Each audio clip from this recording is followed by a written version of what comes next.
Pre-Vyayam. Today we are going to study lesson 11, tense and its the tense. Chapter 3, lesson 11, the tense, जिसके अंतर्गत tense and it's formation अर्थात काल और उसका निर्माण।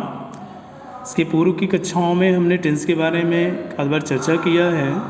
There are 3 kinds of tense, present, past and future. Tense 3 प्रकार के होते हैं, present tense, past tense and future tense. प्रत्येक टेंस के 4 फॉर्म होते हैं, indefinite, continuous, perfect and perfect continuous. अर्थात अगर प्रेजेंट टेंस के संदर्भ में देखा जाए तो प्रेजेंट टेंस के 4 रूप होते हैं, present indefinite, present continuous, present perfect और प्रेजेंट परफेक्ट कॉन्टिन्यूअस। उसी प्रकार से पास्ट टेंस के 4 रूप होते हैं, past indefinite, past continuous, past perfect continuous. Future के भी 4 रूप होते हैं, future indefinite, future continuous, future perfect and future perfect continuous. यहाँ हम एक एक टेंस को बारी बारी से विस्तार से देखेंगे। तो सबसे पहले प्रेजेंट इंडेफिनिट टेंस। इस काल के वाक्यों में वर्तमान काल में किसी कार्य का करना अथवा होना पाया जाता है। यदि सेंटेंसेस को देखें तो यदि वाक्य में ऑलवेज का प्रयोग हुआ है, रेगुलरली का प्रयोग हुआ है, ऑफन का प्रयोग हुआ है, डेली का प्रयोग हुआ है, समटाइम्स का प्रयोग हुआ है, नेवर या यूजुअली का प्रयोग हुआ है, तो वाक्य प्रेजेंट इंडेफिनिट टेंस में होता है। अफर्मेटिव सेंटेंस में जो कंस्ट्रक्शन होता है, सीक्वेंस ऑफ वर्ड्स होता है, शब्दों का अनुक्रम होता है। सबसे पहले हम सब्जेक्ट लिखते हैं, फिर वर्ब फर्स्ट अर्थात क्रिया की बेस फॉर्म या फर्स्ट फॉर्म का प्रयोग करते हैं, अथवा वर्ब फर्स्ट में यस या यस जोड़कर प्रयोग करते हैं, फिर ऑब्जेक्ट का प्रयोग करते हैं और फिर कॉम्प्लीमेंट का प्रयोग करते हैं। जैसे he goes for a walk, he चूँकि सब्जेक्ट सिंगुलर में है इसलिए गो क्रिया की जो बेस फॉर्म है उसमें यस जोड़ दिया गया है, तो इसे लिखा गया है ही goes for a walk daily.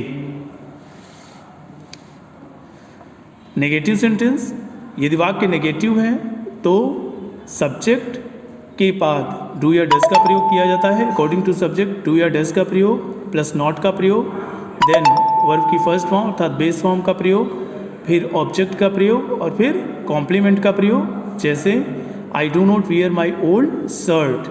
आई चूँकि सब्जेक्ट आई है जिसको प्लूरल माना जाता है, इसके साथ जो हेल्पिंग वर्ब है वो डू का प्रयोग किया गया है। नेगेटिव मतलब नॉट का प्रयोग, वियर वर्ब की base form, my old shirts ये जो है ऑब्जेक्ट है, तो आई do not wear my old shirt. Interrogative, यदि वाक्य इंट्रोगेटिव है तो 2 तरह के इंट्रोगेटिव सेंटेंसेस होते हैं। एक जो यस या नो टाइप क्वेश्चन, यदि हिंदी की बात करें तो ये क्या शब्द से आरंभ होते हैं, तो इनमें जो शब्दों का अनुक्रम होता है उसमें सबसे पहले डू या डज का प्रयोग किया जाता है, फिर सब्जेक्ट लिखते हैं, फिर वर्ब की बेस फॉर्म या फर्स्ट फॉर्म का प्रयोग करते हैं, देन ऑब्जेक्ट और फिर कॉम्प्लीमेंट का प्रयोग करते हैं। जैसे do you eat mangoes in the evening. अब यहाँ पर सब्जेक्ट यू है और यू के अकॉर्डिंग जो हेल्पिंग वर्ब यूज हुआ है वो है डू यू। उसके बाद वर्ब का प्रयोग हुआ है बेस फॉर्म ईट, फिर ऑब्जेक्ट मैंगोज और फिर कॉम्प्लीमेंट इन द इवनिंग, तो do you eat mangoes in the evening. दूसरा जो है WS टाइप। अगर हिंदी की बात करें तो इस प्रकार के वाक्यों में जो प्रश्नसूचक शब्द होते हैं वो वाक्य के बीच में आते हैं, तो उन्हें हम क्वेश्चन वर्ड से स्टार्ट करते हैं। तो सबसे पहले क्वेश्चन वर्ड लिखते हैं, फिर डू डज लिखते हैं, फिर सब्जेक्ट लिखते हैं, then verb first, then object, then complement. जैसे when does your father go to office, तुम्हारे पिताजी कब दफ्तर जाते हैं या कब कार्यालय जाते हैं। व्हेन क्वेश्चन वर्ड है, उसके बाद डू डज में डज का प्रयोग, चूँकि यहाँ सब्जेक्ट योर फादर है तो उसके अकॉर्डिंग डज का प्रयोग हुआ है। When does your father, then verb first go का प्रयोग, फिर ऑब्जेक्ट टू ऑफिस, तो when does your father go to office. यदि सेंटेंस इंट्रोगेटिव नेगेटिव है, प्रश्नवाचक नकारात्मक है, तो इनका अनुक्रम सबसे पहले डू डज का प्रयोग करते हैं, फिर सब्जेक्ट का प्रयोग करते हैं, फिर नॉट का प्रयोग, फिर वर्ब की बेस फॉर्म, फिर ऑब्जेक्ट, देन कॉम्प्लीमेंट। तो does your uncle not read the newspaper daily. अब यहाँ पर सब्जेक्ट के अकॉर्डिंग इंट्रोगेटिव नेगेटिव है तो सबसे पहले डू या डज का प्रयोग और सब्जेक्ट के अकॉर्डिंग डज का प्रयोग किया गया है, फिर subject your uncle, then not का प्रयोग, वर्ब की base form read the newspaper daily, object. तो does your uncle not read the newspaper daily. Past perfect tense, past indefinite tense या जिसको सिंपल पास्ट टेंस कहते हैं, इसकी पहचान और शब्दों का अनुक्रम। तो past indefinite tense is used to indicate the action, event और condition occurred in the past. अर्थात इस काल के वाक्यों में भूतकाल में किसी कार्य का करना अथवा होना पाया जाता है। जो सीक्वेंस ऑफ वर्ड्स होता है अफर्मेटिव सेंटेंस में, वो देखें। अफर्मेटिव सेंटेंस में subject plus verb second plus object plus complement. अर्थात यदि वाक्य अफर्मेटिव है तो सबसे पहले सब्जेक्ट का प्रयोग, फिर क्रिया की द्वितीय अवस्था वर्ब सेकेंड का प्रयोग, फिर ऑब्जेक्ट का प्रयोग और फिर कॉम्प्लीमेंट का प्रयोग। जैसे my friend came to me yesterday, my friend subject है यहाँ पर, कम के सेकेंड फॉर्म केम का प्रयोग हुआ है, टू मी ऑब्जेक्ट हो गया plus complement yesterday, my friend came to me yesterday. यदि सेंटेंस नेगेटिव में है तो subject plus did not, subject के बाद डिड नॉट का प्रयोग करते हैं, देन वर्ब फर्स्ट का प्रयोग करते हैं, फिर ऑब्जेक्ट और फिर कॉम्प्लीमेंट का।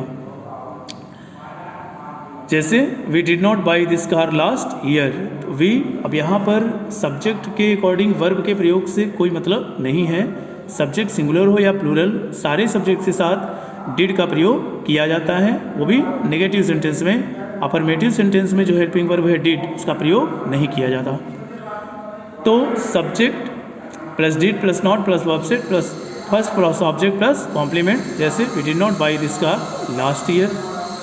इंट्रोगेटिव सेंटेंस यस या नो टाइप, अर्थात यदि हिंदी की बात करें तो क्या शब्द से आरंभ होते हैं। इनमें जो शब्दों का अनुक्रम होता है, सबसे पहले डिड का प्रयोग करते हैं, फिर सब्जेक्ट का प्रयोग करते हैं, फिर वर्ब फर्स्ट का प्रयोग करते हैं, फिर ऑब्जेक्ट और फिर कॉम्प्लीमेंट। जैसे did you sleep well in the night. दूसरा जो स्ट्रक्चर है, यदि प्रश्नसूचक शब्द वाक्यों के बीच में आए तो उसकी अंग्रेजी हम क्वेश्चन वर्ड से स्टार्ट करते हैं। स्ट्रक्चर होता है question word plus did plus subject plus verb की first form plus object plus complement. जैसे why did the baby weep last night, why did the baby weep last night. Interrogative negative sentence, यदि interrogative negative है तो did का प्रयोग सर्वप्रथम, फिर subject, फिर इस नॉट का प्रयोग, then verb first, then object, then complement. जैसे did she not go to see her mother last week. Future indefinite tense, इस काल के वाक्यों में भविष्य काल में किसी काम का करना अथवा होना पाया जाता है। शब्दों के अनुक्रम की बात करें तो अफर्मेटिव सेंटेंस में सबसे पहले सब्जेक्ट आता है, फिर विल या शैल का प्रयोग होता है, फिर वर्ब की बेस फॉर्म का, फिर ऑब्जेक्ट और फिर कॉम्प्लीमेंट का प्रयोग। जैसे Sita will wash her clothes in the noon, Sita will wash her clothes in the noon. यहाँ पर जो हेल्पिंग वर्ब के बारे में समझने की बात है, आई तथा वी के साथ तो शैल का प्रयोग किया जाता है और उसके अतिरिक्त अगर कोई भी सब्जेक्ट आता है उसके साथ विल का प्रयोग किया जाता है। नेगेटिव सेंटेंस, नेगेटिव सेंटेंस में सबसे पहले सब्जेक्ट, फिर विल या शैल का प्रयोग, फिर नॉट, फिर वर्ब की बेस फॉर्म फर्स्ट फॉर्म का प्रयोग, देन ऑब्जेक्ट, देन कॉम्प्लीमेंट। जैसे we shall not buy this old car, we shall not buy this old car. यदि सेंटेंस इंट्रोगेटिव में है, इंट्रोगेटिव यस या नो टाइप, अर्थात क्या शब्द से आरंभ होने वाले वाक्य हैं, तो सबसे पहले विल या शैल, फिर सब्जेक्ट, फिर वर्ब की फर्स्ट फॉर्म, फिर ऑब्जेक्ट, फिर कॉम्प्लीमेंट। जैसे will you attend the math class, will you attend the math class. Question word, अर्थात प्रश्नसूचक शब्द अगर वाक्यों के बीच में आता है तो उसे क्वेश्चन वर्ड से स्टार्ट करते हैं। तो सबसे पहले क्वेश्चन वर्ड आएगा, फिर विल या शैल का प्रयोग, फिर सब्जेक्ट, फिर वर्ब की फर्स्ट फॉर्म, फिर ऑब्जेक्ट और फिर कॉम्प्लीमेंट। जैसे how will see do this work tomorrow, how will see do this work tomorrow.